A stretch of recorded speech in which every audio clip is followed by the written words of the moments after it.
Ponta de Lança FC, futebol e arte. Fala pessoal, tudo bem? Aqui vai mais uma edição do Ponta de Lança FC. Antes de mais nada, eu peço para você dar o seu like, fazer a sua inscrição no canal Ponta de Lança FC aqui no YouTube e também acessar tocar o sininho, né? Para você receber os shorts e os vídeos, as nossas notificações, tá bom? Olha, o papo hoje é muito legal. Eu tenho certeza que vai ser muito legal, porque a pessoa é muito legal, tem uma belíssima cabeça e foi um jogador de futebol, que não abandonou a área do futebol, mas está atuando em outros gramados, vamos dizer assim. Tudo bem, Paulo André?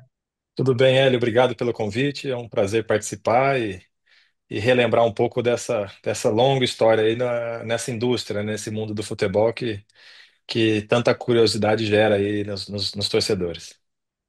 O prazer é todo meu, cara. Olha, eu queria te dizer o seguinte, que você como jogador, como zagueiro, eu como estou em São Paulo, eu vi você muito mais em ação no Corinthians do que nos outros clubes, né?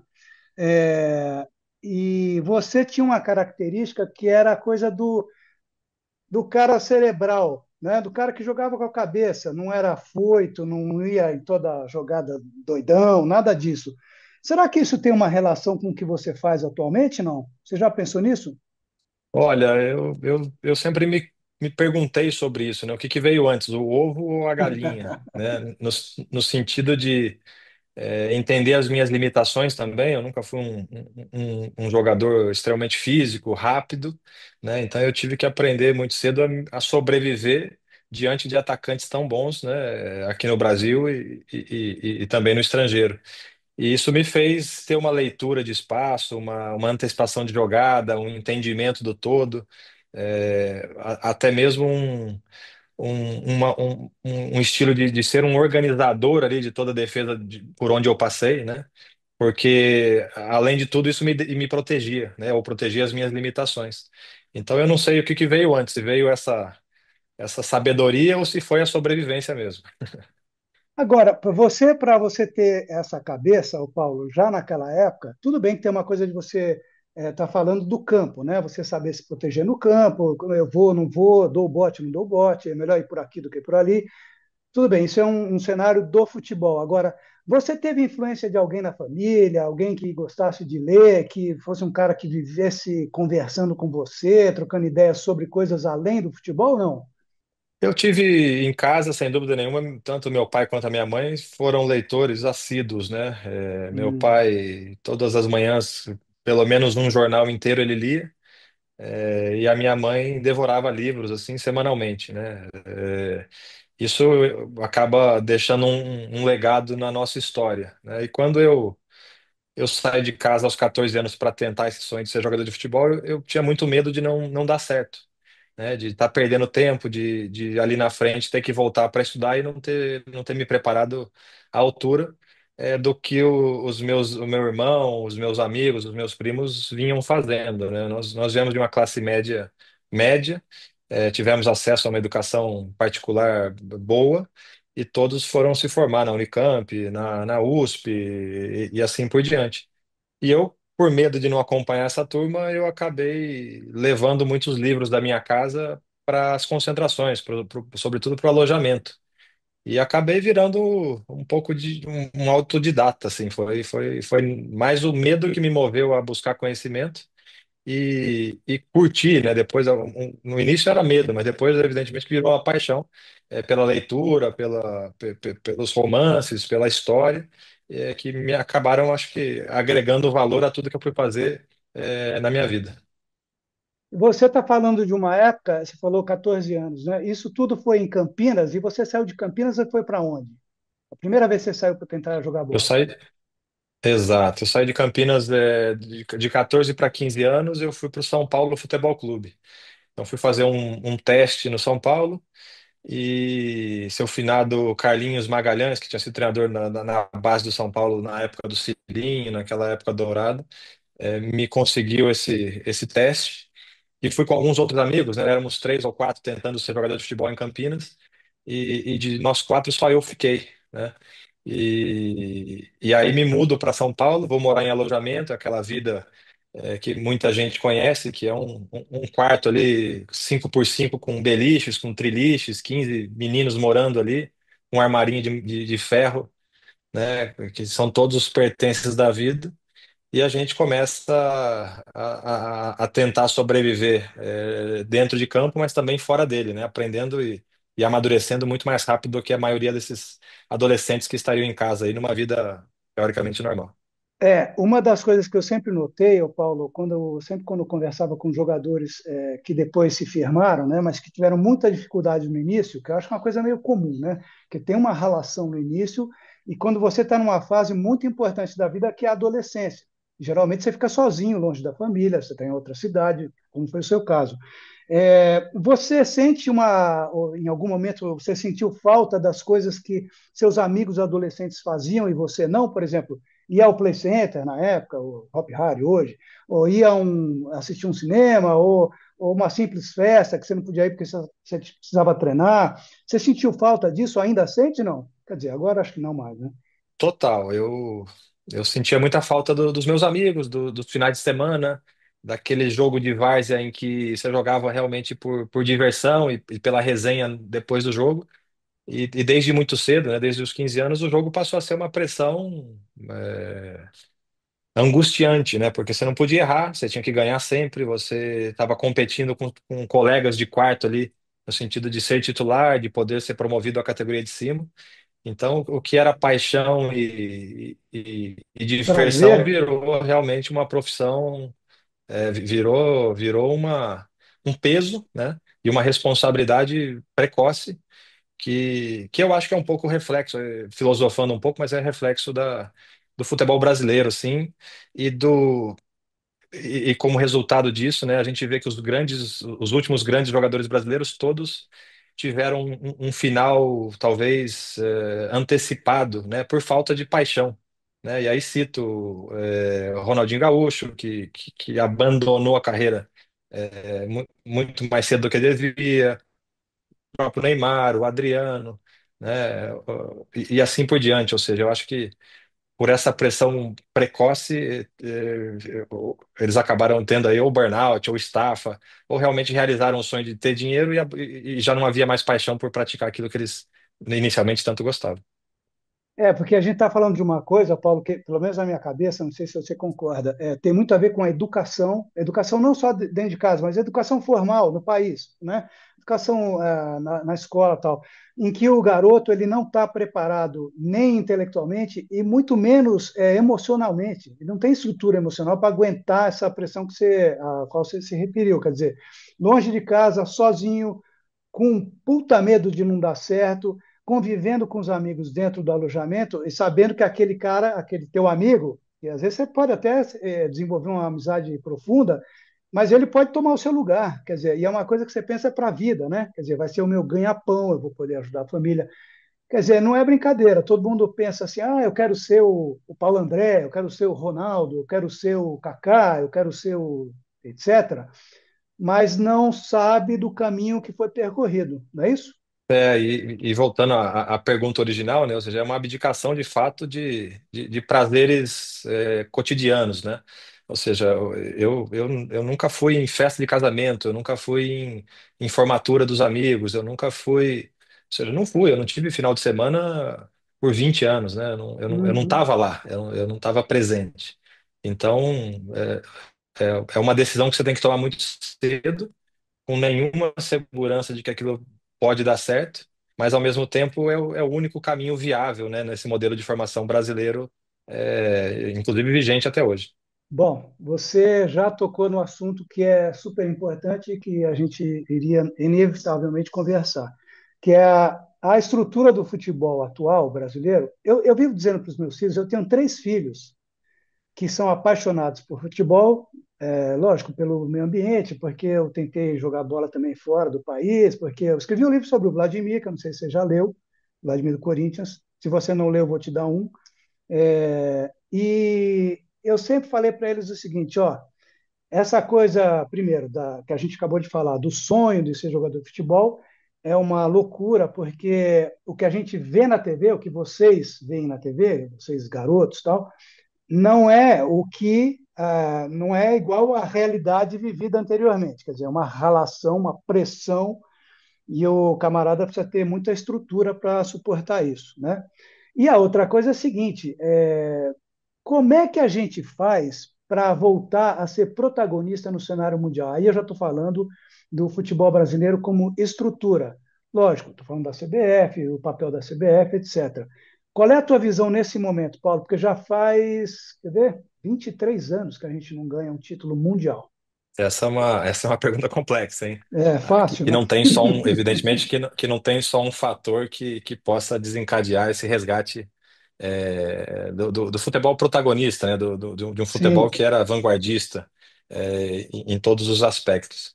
É, eu acho que nós continuamos sendo uma fábrica de frustração, né? Em que a grande maioria não consegue acessar o futebol profissional. Eu acho que a gente tem um N, né, uma amostragem menor de praticantes hoje do que se tinha há 50 anos atrás, há 30 anos atrás, devido à competição de novos entrantes aí, né, de novas distrações, como o celular e hum, tantos outros, o videogame e assim por diante. ó, É, há há menos campos, né, também nas cidades, sobretudo nas grandes cidades, então isso tudo acaba fazendo com que haja, talvez, né, menos oportunidade de se desenvolver talentos, da forma como se desenvolvia, que era ao natural, né? Ninguém está falando que também existia um modelo, uma metodologia sim, que garantia os Pelés, os Tostões, esses caras hum, de outro mundo que construíram toda essa história para o Brasil. Ah, e aí eu acho que o grande ponto é que, ao termos tido tanto sucesso ao longo do tempo, nós não nos preparamos para o futuro. Nós sempre achamos que éramos, abençoados por Deus e que só ser brasileiro e correr atrás de uma bola nos daria para sempre a liderança mundial, né? Esse protagonismo. Enquanto que todos os outros países, ou muitos de outros países, com escassez de talento, acabaram criando programas de massificação da prática, de desenvolvimento do talento desde a primeira idade, mas de um desenvolvimento conectado com paixão, com amor, com gostar, de praticar. Até porque, socialmente falando, se você vai à Noruega, você vai à Dinamarca, se você vai à Inglaterra, à França, eles têm acesso à educação e, inclusive, têm uma obrigação a ir à escola em tempo integral, que dificulta, né, a hora bola, né, a hora de prática de futebol. Então, eles precisavam criar metodologia para conseguir alcançar o nível de técnica, de jogo que o Brasil praticava. E eu acho que eles encontraram esse caminho, né? Eu tive agora, recentemente, 3 anos morando na Espanha, atuando lá no Real Valladolid, hum, e e, e, e- e o futebol é muito forte, é mais forte que no Brasil, assim, no sentido de valorizar o produtor local, né? A escolinha, o professor, a capacitação, o vínculo com o clube daquela cidade, daquela região, né? A frequência dos pais, né, nesse dia a dia, coisa que no Brasil, com essa profissionalização precoce, a gente perde muito, né? E vê um distanciamento, ou seja, poucos clubes que dominam o cenário e, e pouca irrigação, né, feita por esses grandes clubes no sentido de capacitar novos treinadores, de fomentar novos espaços, de fomentar novas competições em lugares onde a federação não alcança, né, ou onde o município também não alcança. Então, hum. eu acho que o fato de sermos um país continental atrapalha muito a gestão, né, desse talento e dessa criação de uma metodologia brasileira para se ensinar futebol. É muito mais fácil você organizar e, vamos dizer, gerenciar quando é menor, né? Menos gente, enfim, tudo mais, você consegue se organizar melhor. E conhecer melhor as pessoas também, né? Agora, o professor Medina, de quem você é amigo, eu também, aliás, com muita honra, adoro Medina. Ele fez um estudo, Paulo, que você deve ter visto, né?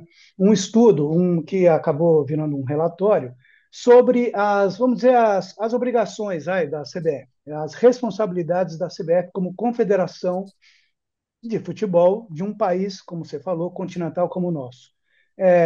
Até onde eu sei, Paulo, porque as coisas ali estavam elencadas com muita clareza. A CBF tem que fazer isso, tem que fazer aquilo, é obrigação papapi, popopó. A CBF não deu bola. Ah, que beleza, obrigado, tal, mas deixa aí.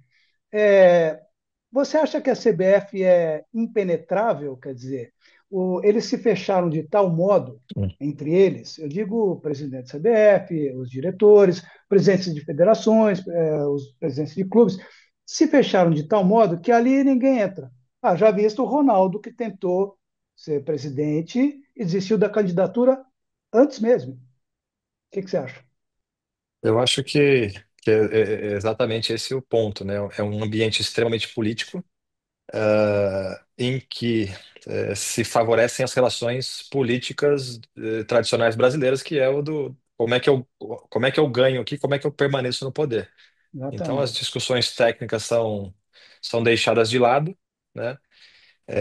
A capacidade de tomar decisão dessas pessoas no que tange estratégia, né, de desenvolvimento do futebol de médio e longo prazo são inexistentes e por mais dinheiro que eles têm, eles poderiam não entender nada disso, mas que contratasse gente capaz e botasse em prática aquilo que fizesse sentido. É tão simples quanto isso, né?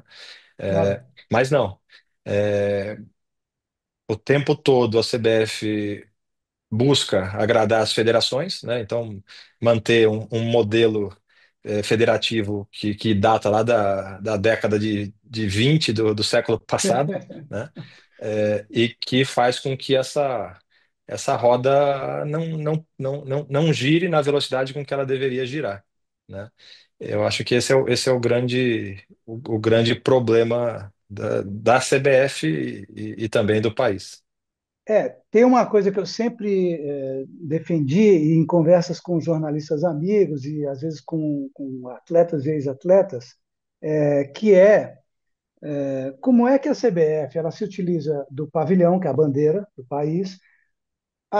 Os jogadores cantam o hino toca nos jogos de futebol, ou seja, a CBF ela está trabalhando com o patrimônio cultural do povo brasileiro. É um patrimônio nosso, né? Bandeira, hino, etc. A paixão pelo futebol. Só que a CBF é uma entidade privada, então ela usa as coisas, vamos dizer, públicas, mas ninguém entra. O dinheiro vai só para ela. E aí, tudo bem, vamos admitir que mas tudo bem e tal, mas eles fazem o futebol girar. Você acabou de falar, eles não fazem. Então, qual é a saída que você vê? A curto prazo, você vê alguma saída ou não? Eu sou muito favorável à criação da Liga, né? Como uma entidade que a partir dela, né? Ou seja, que ela sabe que ao capacitar pessoas, ao fomentar o esporte, ao reconectar o coração das pessoas ao futebol, isso vai gerar mais dinheiro e vai beneficiar os clubes e vai melhorar o produto, e essa bola de neve vai ficar cada vez maior. Então, com essa visão, eu acredito que a Liga poderia ser, sim, uma solução, não só para a melhora instantânea do Campeonato Brasileiro da primeira e da segunda divisão, mas também para o fomento e para a melhora, da indústria como um todo.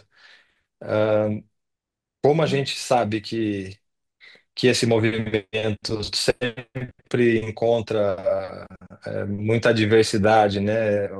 Para não Resistência, né? dizer resistência da própria CBF, né? Que sabe que se isso acontecer, as fontes de receita das federações acabam secando. Ah, eu eu tenho dificuldade em encontrar solução. E olha que eu passei os últimos 10 anos da minha vida aí enfiado, né, em Uhum. criticar o sistema e em propor soluções, não só criticar o sistema, mas sobretudo propor soluções, né, que foi uma das frentes do bom senso na época em que nós criamos em 2013. Estou falando de 12 anos atrás, nós tínhamos duas únicas bandeiras, que era a melhora do calendário, né, um calendário mais equilibrado para todos os clubes profissionais do Brasil, e na época eram mais de 500, e o fair play financeiro, que era que houvesse um controle financeiro para que os clubes pudessem gastar apenas aquilo que eles arrecadavam e a partir disso que também tivesse um equilíbrio e uma sustentabilidade maior da própria indústria. Agora, sim, amplamente discutidos, né, depois de 12 anos, o calendário teve uma alteração que parece um banho de loja para quem não se aprofunda muito, mas eu realmente não consigo avaliar ainda os impactos reais na base da pirâmide, ou seja, o que vai acontecer com os clubes que não jogam as principais competições do país. Uhum. E o nosso modelo lá atrás, a gente defendia uma ampliação da Série D e uma criação da Série E, né, para que todos para que fossem competições nacionais regionalizadas, né? E também criaram uma comissão de fair play financeiro para essa discussão, que, a meu ver, não vai dar em muita coisa, não, até porque eles não querem se meter com isso. Ou seja, não te dei uma resposta, né? Não consegui chegar lá. Ué, mas foi uma pergunta até certo ponto sacana, né? Porque eu também não sei. A gente imagina, né? A gente imagina que possa ser por ali e tal. O que eu sei, Paulo, é que essa discussão, por exemplo, você falou do calendário, né? Que a CBF acabou de tomar aí medidas paliativas, você chamou de banho de loja. Essa discussão, Paulo, ela vem desde os anos 70. Quando eu estava escrevendo o livro sobre o Vladimir, que jogou no clube que você jogou, né? Do Corinthians, é, a discussão lá tinha uma comissão que era o Uhum. Zico, o Vladimir, o Sócrates, o Zé Mário, ex-jogador que é Vasco, Flamengo, Portuguesa, Palmeiras, é, o Piazza do Cruzeiro, o Nelinho. Era uma comissão que ia até Brasília para discutir, porque antes o futebol estava ligado ao CND, né, Conselho Nacional de Esportes, que era um braço do governo militar. Eles iam lá para discutir, porque ninguém aguentava, era tanto jogo, não sei o quê, e as obrigações eram absurdas, né? Por exemplo, nas férias, você não poderia, era proibido o jogador jogar futebol, porque eles tinham medo que o jogador se machucasse. Então, o cara não era livre, ele podia fazer o que ele quisesse. Essa é uma das aberrações, mas tinham várias, né? A lei do passe e tal. Então, é uma discussão que já vai para mais de 50 anos. Ou seja, é uma maluquice, porque a gente avança por uns lados, né? Mas por outros a gente fica patinando. Exemplo, a lei Zico e depois a lei Pelé, essas leis elas resolveram a questão da lei do passe, né? Só que hoje, Paulo, eu não sei se você concorda comigo, eu vejo o jogador, ele não está mais preso ao clube, mas eu vejo ele preso ao empresário. Essa visão é uma visão equivocada, minha não? Ou é isso mesmo? Não, para mim talvez hoje seja o maior câncer, né, do futebol mundial, mas sobretudo aqui no Brasil, porque a gente acaba sendo um exportador de produto manufaturado, né, de pé de obra, É o pé de obra, né? e, e sem dúvida nenhuma, hoje eles controlam o mercado. Os clubes muito dependentes no aspecto financeiro estão sempre de joelhos para esses grandes empresários, que são três ou quatro realmente que são tubarões, que Hum? vão emprestando dinheiro, que vão ganhando ágio, seja por emprestar dinheiro, seja por favores, seja por, na hora do vamos ver, arrancar o jogador de lá. Então, sim, a gente tem gente que entende e são legalistas, tá? Não é que eles estão fazendo nada contra a lei, Sim, sim. mas eles se aproveitaram de brechas no sistema para se aproveitar de forma capitalista selvagem, né? Enquanto os clubes vão fechando, né? Ou vão aumentando suas dívidas e os jogadores ficam à mercê das escolhas desses caras. Quantos ótimos talentos aí ultimamente têm saído antes do tempo por boas fortunas, mas que depois não conseguem se sustentar, porque provavelmente foram arrancados de onde deveriam estar, né, terminando a sua formação, Uhum. simplesmente porque o empresário viu vantagem negocial naquele momento.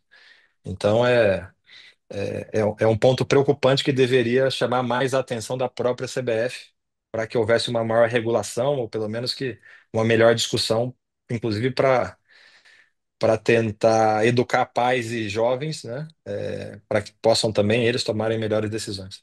Ô, Paulo, daqui a pouco eu vou te perguntar sobre o bom senso e também fazer uma relação com a democracia corintiana. Mas eu queria saber o seguinte: você, quando foi jogar fora, você jogou no Le Mans, né? Da França? É isso? Isso. Tá. Quando você Depois foi. joguei na China também, joguei no Xangai e Xinhua. Ah, é verdade, chegou na China. Então, mas eu acho que a pergunta acho que é mais quando você saiu pela primeira vez, que você teve que se adaptar à comida, aos costumes, à cultura local, à língua, ao idioma. Você teve grandes dificuldades ou a sua adaptação foi tranquila? Olhando hoje, né, e entendendo que eu era um jogador diferenciado no sentido de cultura, Uhum, de experiência de vida, no sentido de acesso a oportunidades, mesmo assim, não foi nada fácil, né, me adaptar a um futebol que era completamente diferente do que se praticava no Brasil na época.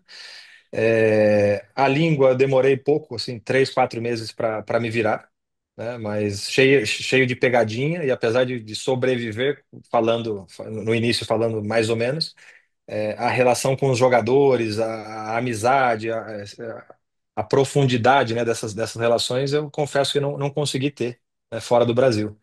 Então, isso também foi um dificultador, assim, nesse processo de permanecer mais tempo na Europa. É, e eu fico imaginando, né? Eu sempre tirei o chapéu para os jogadores que conseguiram passar 8, 10, 12 anos na Europa. Eu acho que é um feito, né? Ou o cara era muito talentoso, ele era muito resiliente, porque os ambientes não eram fáceis de serem domados, né? De serem conquistados. uhum. Precisava, primeiro, ter muito rendimento em campo, mas também precisava ter muita cabeça fora dele, porque era uma vida.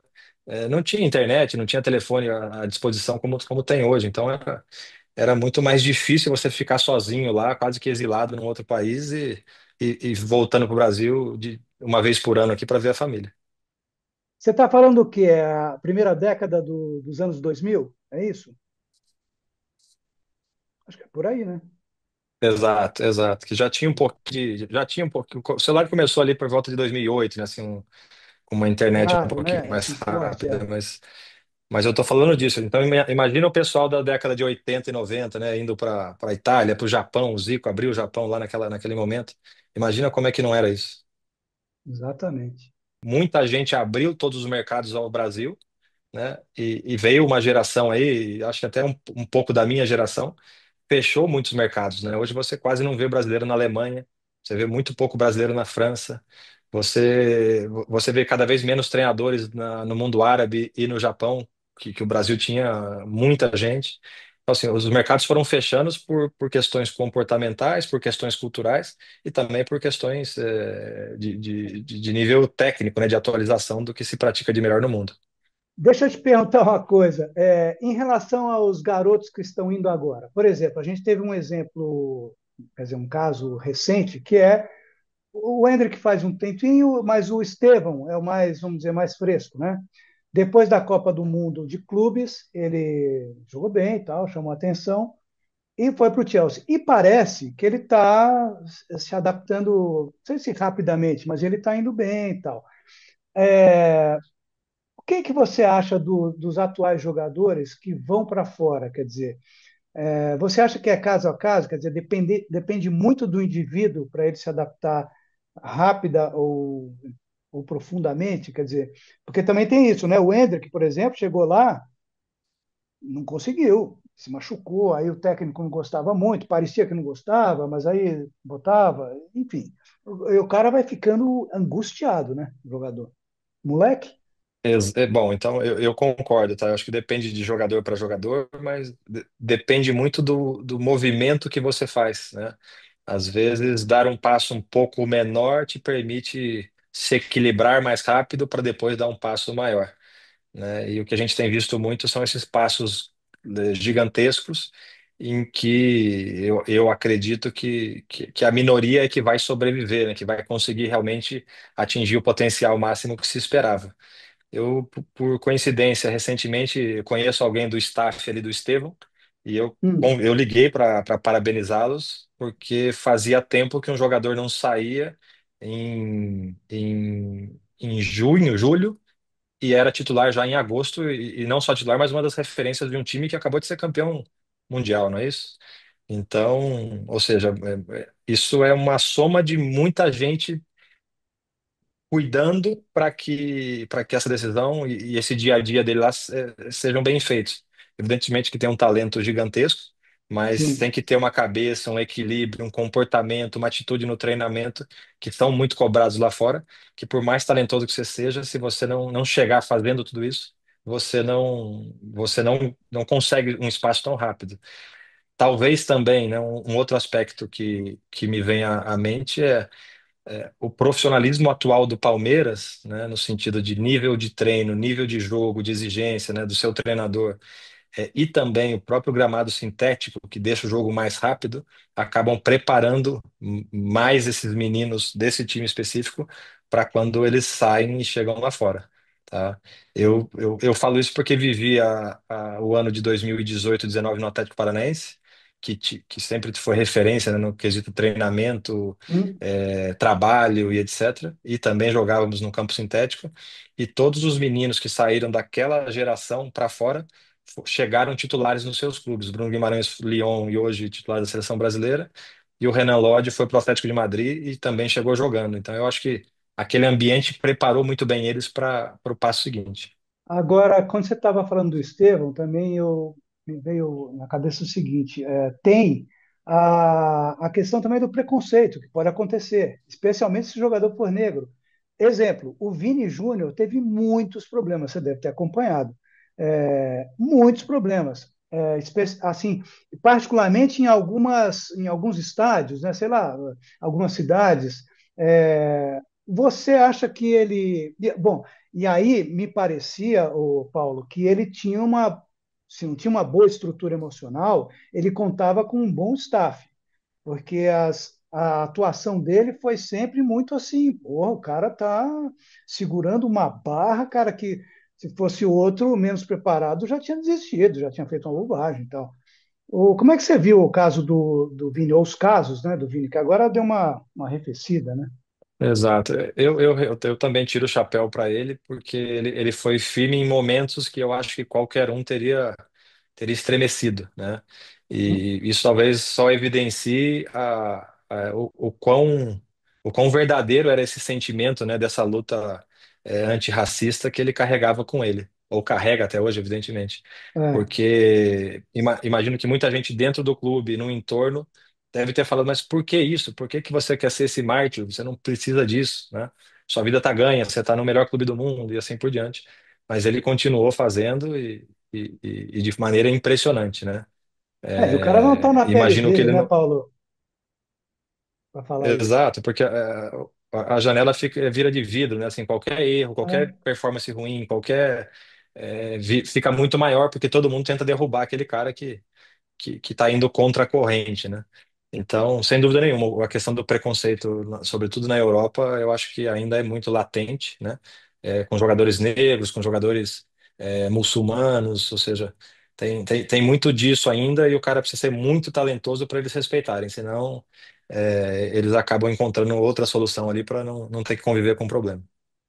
Bom, Paulo, a gente está vivendo uma onda de um crescimento da extrema-direita no mundo, né? Você passou pela Espanha, você estava em Valladolid, né? Você ficou 3 anos lá, não é isso? Exato, 3 anos ali atuando como diretor global ali, né, do Tá, grupo do Ronaldo, que cuidava do Valladolid e do Cruzeiro. tá. Você sentiu isso muito quando você estava lá? Quer dizer, o jogador, não sendo, pode ser brasileiro, que nem você falou, pode ser da Argélia, pode ser da algum país africano, eles sempre tiveram que lidar com essa coisa extra-futebol, quer dizer, você sentiu isso muito forte lá na Espanha, especialmente em Valladolid ou não? Olha, eu senti, tá? Eu percebi, evidentemente, é um ambiente mais fechado, é um ambiente protecionista, tá? Seja para profissionais que vão trabalhar lá e que vão, entre aspas, né, roubar o lugar deles, Uhum, assim também para com jogadores, sejam eles do time profissional, seja ele da base. Então, evidentemente que saiu um menino, muitas vezes a gente levou um menino jovem aqui de 18, 19 anos que chegava lá e você via que ele tinha projeção, ele tinha talento para ser um bom jogador, mas ele não estava preparado aos costumes locais. E era muito criticado, era escanteado pelos treinadores, ou seja, não era respeitado, né, assim, no sentido futebolístico. uhum. Então, de maneira suave, o tempo todo você percebia que podia haver resistência, né? E acho que é assim em vários lugares do mundo, tá? Não é só lá, né? Sim, E às vezes eu olho aqui para o Brasil também, tá? E vejo o mesmo efeito, né? Vem um português, vem um gringo, e se é esse cara não faz a diferença no campo, a gente também acaba verdade. escanteando, criticando e etc. e tal. A gente tem a gente se diz, né, um povo aberto, um povo caloroso, mas também só quando interessa, né? E Também só acho. no curto prazo ali, né? Vai lá em casa, lá, vamos fazer um churrasco, mas na hora que precisa de ajuda mesmo, a gente. Essa é a minha experiência de É, vida, né? Não quero generalizar, mas pouca gente de fato consegue estender a mão. Coisa que na França, por exemplo, quando eu morei lá, eu já tenho amigos até hoje, né? E amigos de verdade, que demoraram para abrir franceses? suas casas para mim, mas quando abriram, franceses, abriram para sempre. Olha só. Então, culturalmente são diferentes, né? Mas foi um lugar que me surpreendeu muito nesse aspecto. Bom, deixa eu te perguntar uma coisa. Você teve uma experiência recente, que acho que foi, não sei se é a última, mas enfim, pelo menos a que eu sei, né? Que foi no Esporte Clube do Recife, né? Como é que você avalia essa sua experiência lá no esporte? Que, coincidentemente, sei lá, não sei se coincidentemente, infelizmente, está na última posição do brasileiro. A sua avaliação do seu trabalho lá é uma avaliação positiva? Quer dizer, você conseguiu atingir o que você queria em termos de planificação? Bom, em primeiro lugar, a experiência foi muito positiva, foi Hum. surpreendente, assim, né?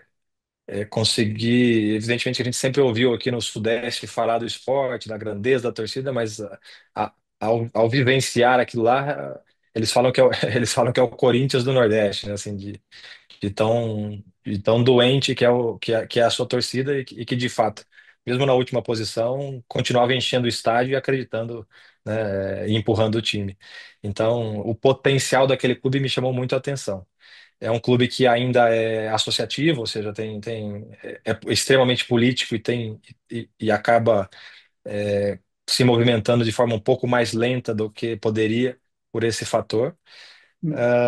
Quando nós chegamos lá, né, que foi na parada da Copa do Mundo de Clubes, o time tinha Julho, né? 8% de aproveitamento, em comecinho de junho, na verdade, né? Nós chegamos, foi quando Tá. parou o brasileiro ali. O nosso papel foi. Eu falo nosso porque eu tenho um sócio que vai comigo, né, que se ocupa da parte de performance e saúde, enquanto eu me ocupo da parte mais técnica e estratégica do plano de negócio ali, daquela direção de futebol. Eu não entro no negócio do clube como um todo, mas voltado à Uhum. estratégia do futebol do clube, que a gente atuou para o curtíssimo prazo. Desde então, o clube voltou a ter a sua média histórica de percentual de aproveitamento, que fica ali entre 33% e 38%, né? Então saiu dos 8 e foi para esse número. E tem, se eu não me engano, a 12ª, a 13ª campanha a partir dali, daquela parada. Então, eu acho Boa. que houve sim um impacto positivo, né, sobretudo nos aspectos culturais, do ambiente, né, das regras, das políticas internas, do profissionalismo, do nível de treino, da utilização dos dados, né, para beneficiar rendimento e disponibilidade dos atletas. Mas, evidentemente, que saiu de um lugar ali que essa evolução não é, ainda não é ou não será suficiente para salvar o clube. De qualquer forma, eu e meus sócios saímos muito contentes e acredito que o clube também, né? As pessoas com quem nós trabalhamos, saíram muito satisfeitas ali com o que nós deixamos na estrutura do clube. Não, e Paulo, certamente não é uma coincidência, né? O time melhorou, né? É visível. O esporte começou a somar pontos, e antes estava numa pindaíba danada, ele ficou um tempão com os 3 pontos. Então, isso eu acho que é um dos indicadores, né, de que o trabalho de vocês foi bem feito, não é isso? A gente também se apoia nisso, acredita, né? E evidentemente que esse trabalho de reestruturação, eu falo, né, que a curva de desempenho e a curva de resultado, elas não partem do mesmo ponto, mas elas se cruzam em algum momento. Então, o time tem performado melhor, deixou escapar alguns resultados aí em minutos finais de jogos, mas para a gente o importante era deixar um time, né, um clube mais estruturado e preparado para os desafios futuros, e não só para esse curto prazo que era tentar a salvação. Então, eu imagino que mesmo que o time venha a cair, o ano que vem eles partem de Hum. um estágio ali muito mais maduro para conseguir voltar à primeira divisão em 2027. Paulo, vocês chegaram a conversar com os atletas lá no esporte ou foi uma coisa só na camada, vamos dizer, diretiva? Não, a gente fala que é um modelo de consultoria, mas a gente fala que é hands-on, né? Com as mãos em cima Uhum. e fazendo o tempo todo. Então, nós fizemos uma rodada inicial de diagnóstico e de entrevistas com todas as lideranças do futebol do clube, inclusive com os atletas, tá? Falamos com grande parte do grupo, não falamos com todos, mas com grande parte. E depois trouxemos não só os atletas, mas a comissão técnica também para dentro da formulação estratégica, né? Para que eles se sentissem partícipes e responsáveis por aquilo que a gente estava definido. A gente estava definindo, a gente estava extraindo do que é de fato o esporte. Então, o seu DNA, a sua forma de atuar, como é que a torcida gosta de ver e de ser representada dentro de campo, né? Então, tudo isso foi sendo construído e validado com todas essas instâncias. Sem os atletas e sem o treinador é impossível. Qualquer coisa que a gente fizesse sem eles é mentira. Nós estamos enrolando quem nos contratou, né? São os pilares fundamentais aí para que eu falo, né, para que essa fogueira pegue fogo. Sem eles, o negócio não anda. Aliás, isso me faz lembrar a época da chamada democracia corintiana, que foi um projeto que nasceu não como, vamos fazer este projeto que vai ser assim, assado. Não, partiu de uma crise profunda do Corinthians, que tinha caído para a Série B, vamos dizer hoje, né, do futebol brasileiro, e ficou numa colocação muito ruim no Campeonato Paulista, que na época era muito importante. E aí a saída foi, vamos fazer isso, que foi sugerida pelo Adilson Monteiro Alves, que na época era um sociólogo, 34 anos, jovem, cabeça aberta, tal. E sugeriu isso para os jogadores, mesmo porque ele não tinha ideia de como fazer isso. Ele nunca tinha trabalhado com futebol na vida, né? E tomava conta da fábrica de biscoito da família, além de ser sociólogo, tudo bem. Mas Uhum. a experiência dele era outra coisa. E eu lembro que quando o Vladimir, o Sócrates, o Zé Maria olharam a reunião e olharam o cara, aquele cabeludo, barbudo, propondo isso, vamos fazer tudo, a gente vai conversar sobre tudo que tem a ver com vocês e vamos votar tudo. Eles falaram, ué, pode ser que não dê em nada, mas vai ser interessante. E foi muito legal. Quer dizer, não acho que foi uma coisa que deixou uma semente, mas quando eu penso que pode ter deixado uma semente, foi o bom senso. Porque depois da democracia, Paulo, corintiana, eu só vi o bom senso. Eu não sei qual é a sua visão sobre isso. Porque não vi mais nada. O jogador não opina, não se posiciona. É, é um, esse é um tema também que é super gostoso e ao mesmo tempo delicado, né, para o Uhum, jogador. uhum, Eu concordo contigo, depois da democracia só tivemos o bom senso, assim como um movimento social dos jogadores que se organizaram para tentar melhorar as coisas no seu ambiente, né? Nós ficamos conhecidos, eu sobretudo fiquei conhecido como sindicalista, né? Mas no fundo, e sempre comuniquei dessa forma, né? No movimento pró-futebol, não era pró-jogador, não era trabalhista. uhum. Tanto é que falava de calendário e fair play, né? Sim. Ah, mas o populismo, né, dos presidentes vigentes naquele momento e o canhão com que eles comunicavam, né, era insuportável, né? E o nosso povo, o nosso nível de educação social, ele é baixo. Então, as frases populistas, né, de grande alcance ganhavam das explicações e das teorias que a gente tentava disseminar de maneira mais lógica e racional. Foi um aprendizado também, foi um momento muito legal da minha vida, assim. Uhum. Eu abri mão de muita coisa por encabeçar aquilo, mas ao mesmo tempo conheci muita gente legal. Hoje na rua sou lembrado até hoje. Você não é aquele cara do bom senso, né? Até mais Que do que às legal. vezes do que como jogador que fui. É, e, e acho que sim, de alguma forma trouxemos luz, né? Para que as reflexões se originassem ali. Nós tivemos lá em 2015 via governo federal, a aprovação do Bom Senso, né, que foi um projeto de lei que trouxe algumas melhorias para o mercado como um todo. e para os clubes também. E, inclusive, o Bandeira de Melo, ex-presidente do Flamengo, toda vez que Uhum. me cruza, ele fala: o Flamengo está do jeito que está por causa daquela lei que a gente conseguiu aprovar junto, né? Ele foi um apoiador não só do movimento, mas também Olha, ó, que da- legal. então, ou seja, acho que deixamos sim um legado e, como eu disse, trouxemos luz a uma reflexão que 10 anos depois tá vindo à tona aí, está sendo discutida. Então, que legal, né? E que pena que não tivemos mais movimentos assim, né? Mas até entendo como um sofredor das consequências de ter me exposto, entendo o fato dos jogadores terem muito receio. Eu até acho que eles estão muito melhor preparados hoje, tá? No nível de É, conhecimento, de retórica, de entendimento do mundo, né? Evidentemente que não todos, mas tem muita gente muito preparada, mas a nossa imprensa, eu acho que deturpa demasiado as posições. Nós não temos uma cultura no Brasil de que se posicionar é legal, né? O- Tudo tem um lado, tudo tem um viés ruim. E isso inibe qualquer um de se aventurar, né? Ah, eu acho que esse é um grande problema nosso, assim, a nossa. E hoje nem sei mais o que é imprensa, né? Tem blog não, tem influencer, é, tem de tudo aí. é. Então você fica perdido nas repercussões, né? Cada um tem o seu interesse. No fundo, todo mundo está querendo ganhar dinheiro, né? E está querendo clique. Então, eu mesmo fui um cara que sumi da mídia, não dou entrevista, não falo com ninguém. Ou seja, desisti, né? Entre aspas, de, de participar dessa discussão pública porque ela só me levava para o buraco, ou seja, não conseguia enxergar vantagem nisso, porque não via um lado positivo que pudesse promover essas ideias para que a gente melhorasse o nível de discussão no país. Você tocou nesse ponto que é um ponto importante, na minha opinião, porque, inclusive, porque a minha vida inteira, praticamente, eu fiz isso, né?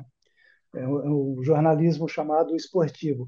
E a coisa mudou muito. Eu tenho vários colegas, o Paulo, que já estão aí, batendo 70 anos ou um pouco mais, tal, que falam, o jornalismo acabou, porque o jornalismo... Não, eu não acho que ele acabou, eu acho que ele mudou muito.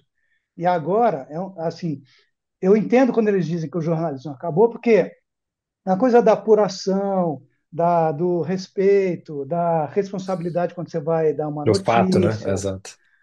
Pô, você fala que o Paulo André não jogou nada, ele é uma porcaria. Bom, o cara não está pensando que você tem uma mãe, um pai, uma mulher, ou filhos, que os filhos vão para a escola, que você vai sair para fazer compra no mercado com a sua mulher ou com a sua mãe, sabe? Não é isso? Tem uma coisa muito assim, de apontar o dedo sem a menor preocupação com quem você está criticando. Exato. E tem a questão da performance, mas acho que também sempre foi assim de alguma maneira, né? É, mas também a questão dos outros temas, né? Ou seja, eu me lembro muito vai ler livro, Paulo, vai pintar, vai fazer bom senso, ou seja, o que que você está jogando futebol? Uma coisa é o torcedor falar isso, que tem um entendimento um pouco mais raso e que tem a paixão aflorada de querer só ganhar. Isso eu Sim, entendia 100%. Mas eu cansei de ver gente séria indo pelo mesmo caminho. Né? Aí eu falei, porra, quando, quando quer Ibope, aí me chama para dar entrevista e tal, mas quando é para defender um negócio legal que é pro bem do geral, tá cagando na minha cabeça. Então, também não é quero isso mais saber mesmo. disso. É isso mesmo. É, não é fácil, não. Então, por isso que eu entendo o não posicionamento. Mas você vê as entrevistas do Danilo na seleção brasileira, você vê o Rafael Uhum. Veiga no Palmeiras, você vê o. Tem vários, não vou citar nominalmente, mas tem muita gente muito boa aí que também entendeu como é que se posiciona, onde é que eu me exponho, onde é que eu não vou entrar. E também dá para entender o seguinte, Paulo, o cara que é muito novo, que está em ascensão, que está no início de carreira, tal, ele é muito mais difícil ele se posicionar e carregar algumas bandeiras do que, por exemplo, esse exemplo que você deu do Danilo. O Danilo é um cara consagrado, tá firme, ele pode realmente chegar lá e falar, olha, eu acho isso, eu acho aquilo. Infelizmente é assim, né? Bom, deixa eu te perguntar uma coisa. E a gente só para Claro.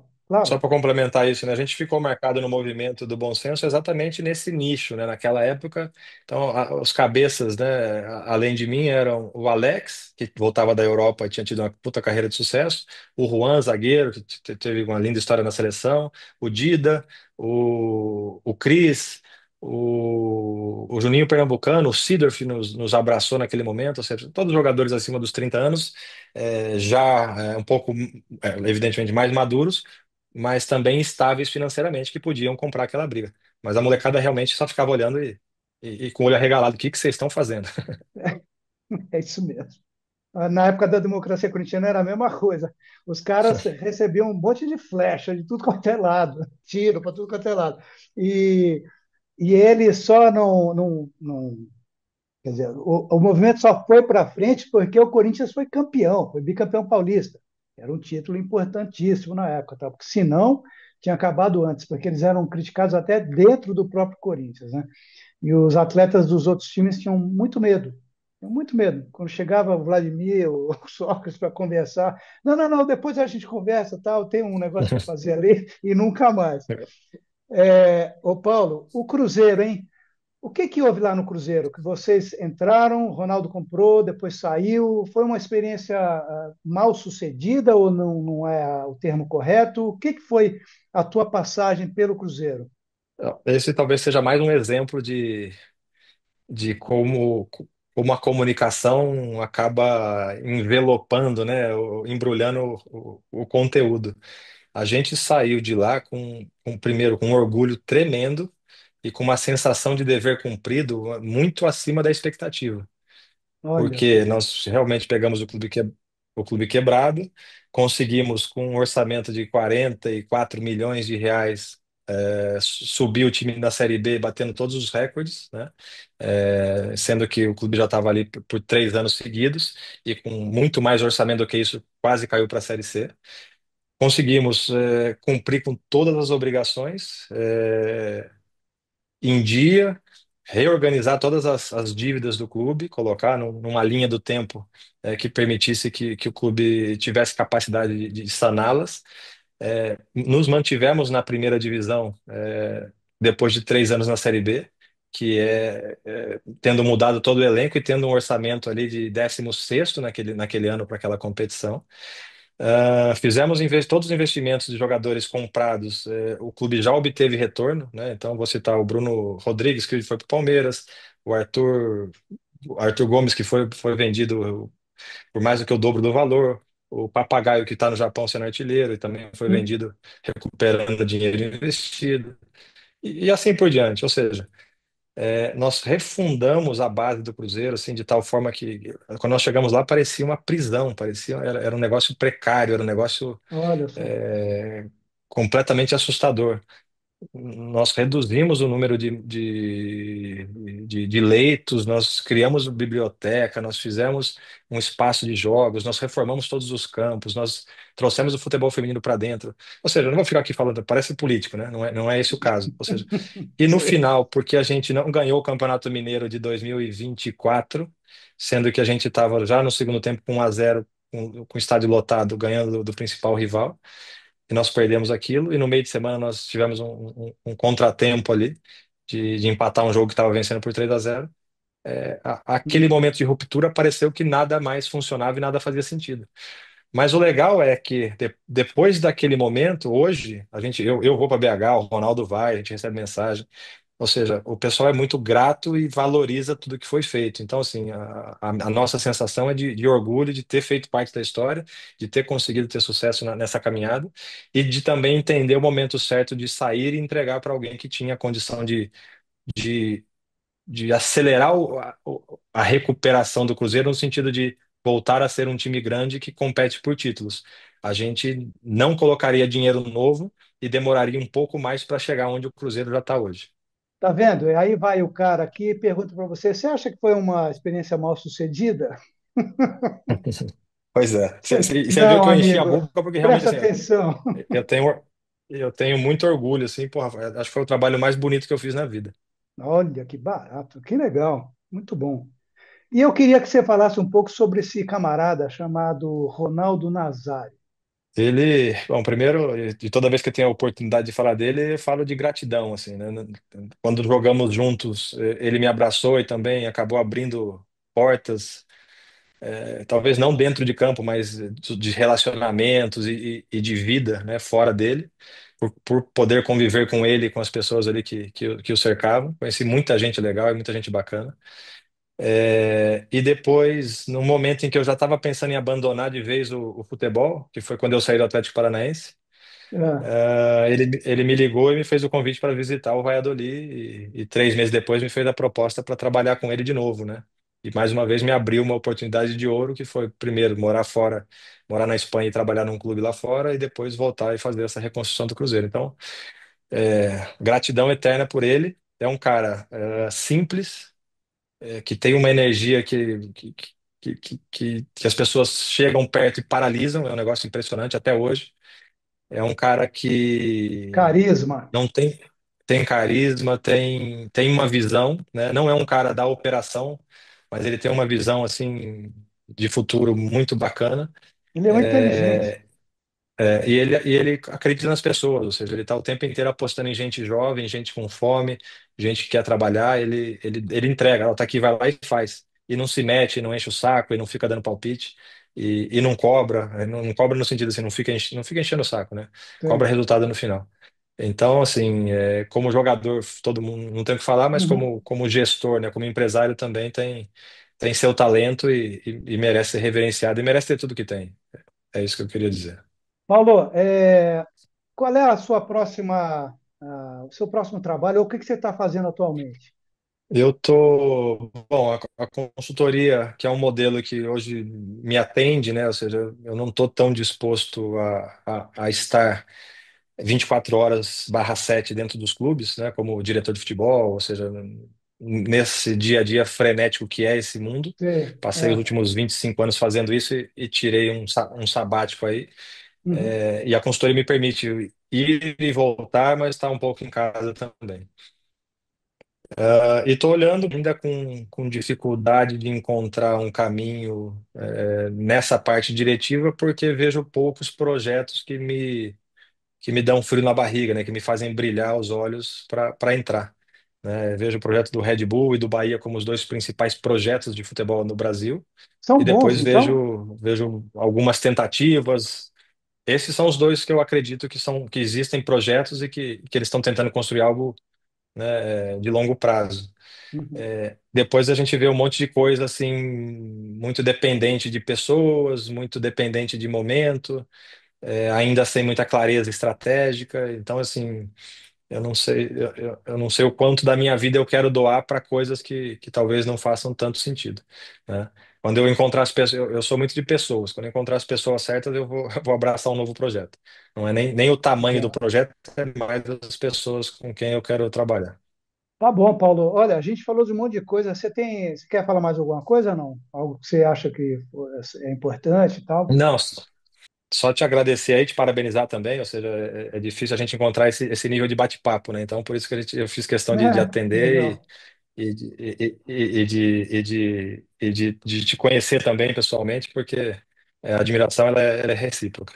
Que legal. Muito obrigado. E isso se deve muito à ponte que o Medina fez, que é um grande ser humano. Você concorda comigo, né?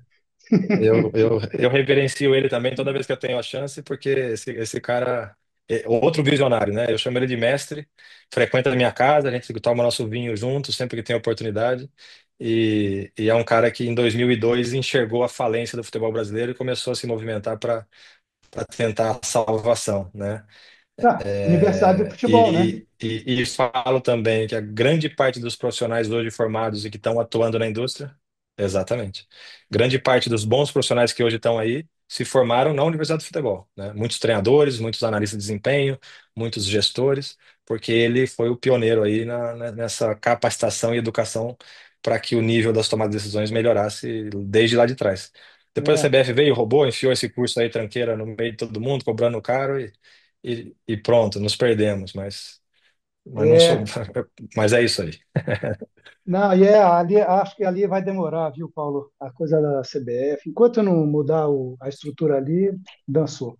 E eu acho que, aí é uma opinião pessoal, que a gente não vai ganhar nada se não tiver um trabalho de planejamento. Por exemplo, agora essa Copa do Mundo aí, por que é que a gente tem essa loucura? A gente, quer dizer, eu não, mas o brasileiro em geral tem. O Hexa, vamos ao Hexa, porque o Hexa. Por que que não planeja essa coisa para ser campeão em 2030? Mas por quê? Não pode? Não pode trabalhar durante 5 anos, 4 anos e meio para ser campeão? Eu não entendo isso. É um imediatismo, não é Exato, uma loucura. exato. Mas é cultural, né? Imagina se o Ancelotti vem e fala, olha, tudo bem se a gente não ganhar, mas eu tô preparando para 2030. Puta que pariu, é capaz dele cair antes de ir. Se manda daqui, você não entende nada. É. Tá bom. Paulo, obrigadíssimo, Beleza. cara. Bom, e depois dessa conversa com o Paulo André, a gente encerra mais uma edição do Ponta de Lança FC e a gente volta daqui a 15 dias, tá bom? Grande abraço, tchau. A outra coisa é o Tá seguinte, eu bom, vou ver com o Medina se em algum momento a gente consegue cruzar as agendas para a gente tomar um vinho juntos, tá bom? tá bom. É bom que tire ele da toca lá, que ele tá meio escondido ultimamente. Tá bom, vou falar para ele. Tá, beleza. Escuta, eu te aviso quando for subir para o YouTube, tá bom? Tá bom, fechado. Valeu, valeu. Abração, cara. Tchau, grande abraço. Abraço. Tchau, tchau. Obrigado. Ponta de Lança FC, futebol e arte.